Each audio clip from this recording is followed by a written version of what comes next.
or whatever.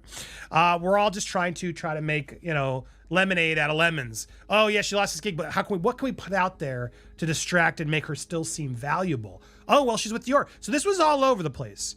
Article. Hey everybody, I'm Beebs Kelly. Welcome back to another video. Today we are going to be discussing the entire Dior drama situation as it pertains to the Sussexes. I understand that fully. Meg seems to be attempting a modern minimalist aesthetic that combines a classic chic with a casual elegance, because she does attempt, just not very successful. What if Meghan Markle's team didn't just lose a luxury deal, they tried to fake one?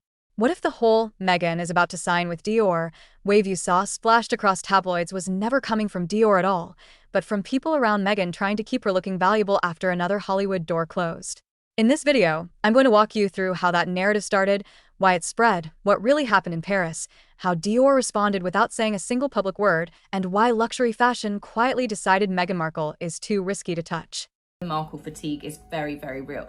And I've said, unless it's directly something to do with the royal family or Harry, because as much as people... And when we're done, you'll be able to tell the difference between a real high fashion partnership and a PR illusion. Let's talk about where this even started.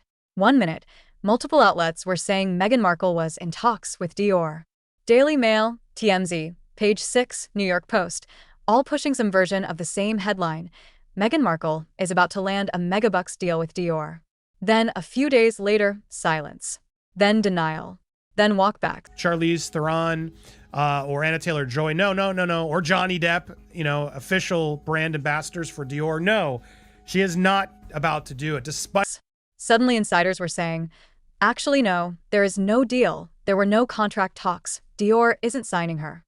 So what happened? Did Dior change its mind? Did Meghan get rejected?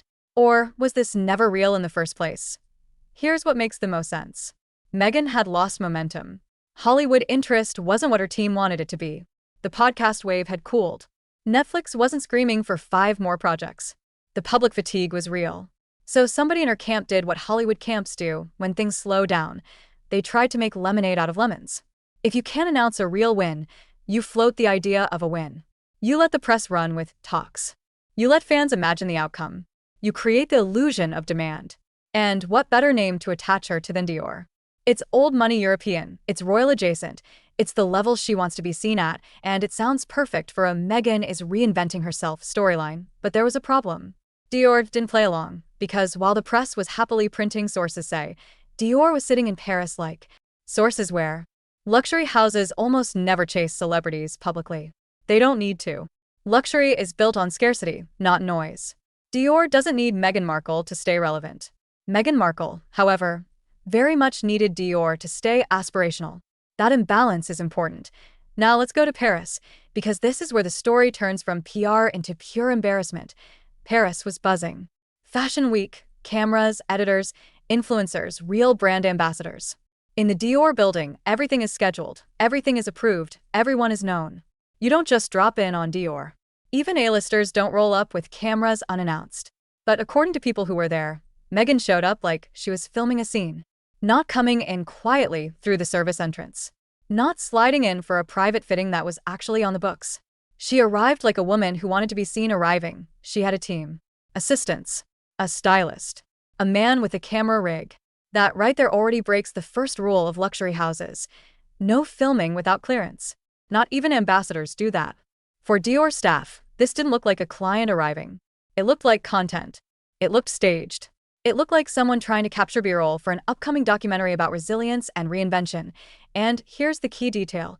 Dior had no record of her visit, an O appointment, an O fitting, an O invite, an O event, an O pre-cleared crew. SO the staff did what professional luxury staff always do. They stayed calm. They checked the system. They emailed upstairs. They tried to see if maybe, somewhere, someone had put her name on something. They didn't roll their eyes. They didn't gossip. They just handled it. Because in that world, dignity is the weapon. Meanwhile, Meghan is standing there with that tight posture, that look she gets when she's expecting to be obeyed. But Dior's world doesn't work on royal titles, especially not titles used mostly in America for branding. They work on access, relevance, and value. And in that moment, she didn't have what opens those doors. An actual booking. SO head of communications comes down. Calm. Measured. Perfectly controlled.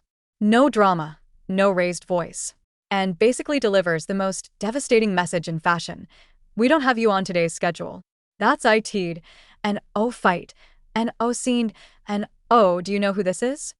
Just, you're not on the list. That's how luxury rejects you. Not by attacking you publicly, but by refusing to let you turn them into a prop. And remember, this didn't happen in a vacuum. According to insiders, Meghan's team had already been pitching Dior for months. Multiple proposals, multiple follow-ups. The angle was modern royalty, feminine strength, surviving rejection. Basically, make Meghan the face of a comeback. But to Dior, it read as calculated. It read as someone trying to use the brand to fix her public image. And then came the worst pitch mistake of all. Someone on her side reportedly compared Meghan's influence to Princess Diana. That was the line, because in Dior's universe, Diana is not clickbait. Diana is myth. You do not use her name to sell someone who constantly dresses like Diana, stays at Diana's hotel, walks like Diana, and then tries to get a Dior deal to lock in the Diana narrative. For Dior, that wasn't clever. That was tone-deaf. S.O. inside Dior. The decision was simple. Too much noise, too much drama, not enough value. Mark the name. Close the door. No future engagement. And now we get to the brutal part. You know what Dior did publicly? Nothing. They didn't release a statement dragging her. They didn't ridicule her. They didn't even clarify. They let the press walk itself back. Page 6 suddenly said, no deal. Daily Mail, which had hyped it, said, actually not happening. Dior sat in silence and won, because silence from a luxury brand is not silence. Its dominance, at this point, the fashion industry had seen enough. They saw a pattern. Show up. Film. Create narrative. Push to media. Make it look like you're in the room even when you weren't invited to the room. That works for influencers. That does not work for legacy houses whose business model is, we pick you, you don't pick us. And once Dior didn't bite, the rest of the industry started pulling back. If Dior says no, smaller brands don't want to be the ones to say yes. Stylists get cautious. PR firms get quiet. Streaming platforms that were maybe circling a Meghan comeback doc start ghosting. Not because Meghan is talentless. Not because she's not famous. But because she's unpredictable. And unpredictability equals brand risk. That's why people in the know started calling that whole Dior moment exactly what it looked like. Content. Not fashion. Not a real partnership. Not a booked fitting. Content.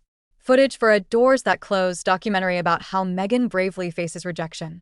Which is ironic, because the rejection she wanted to film wasn't real, until Dior made it real. And then it got worse. Because the footage leaked. First the email inside Dior confirming she showed up unannounced. Then the security clip. No lighting. No filters. No dramatic music. Just Meghan in the lobby, waiting, staff checking, nothing in the system. And then her leaving. That 3 minutes said more than every Meghan-friendly outlet combined. You can't spin CCTV. From there, Dior didn't have to do anything. The fashion world did it for them. This was an attempt to use Dior for PR. This was a stunt. This was not a booked appointment. And Dior just kept posting Natalie Portman, Anya Taylor-Joy, real brand faces, real campaigns, real fashion. They said nothing, and that silence became the most powerful statement of all. We are Dior. We don't need this. Oh, what does this tell us about Meghan's positioning right now?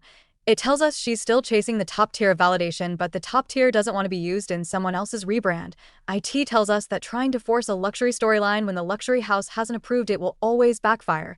IT tells us that elite brands care less about your fame and more about your predictability. And it tells us she still hasn't figured out what Kate figured out years ago. True. High-low works when you already have credibility. You can't skip to Dior without building fashion trust. You can't cosplay Diana and expect the house Diana wore to automatically crown you. You can't self-assign icon status. And let's be honest, there is Meghan Markle fatigue. Even people who dislike her are bored of her.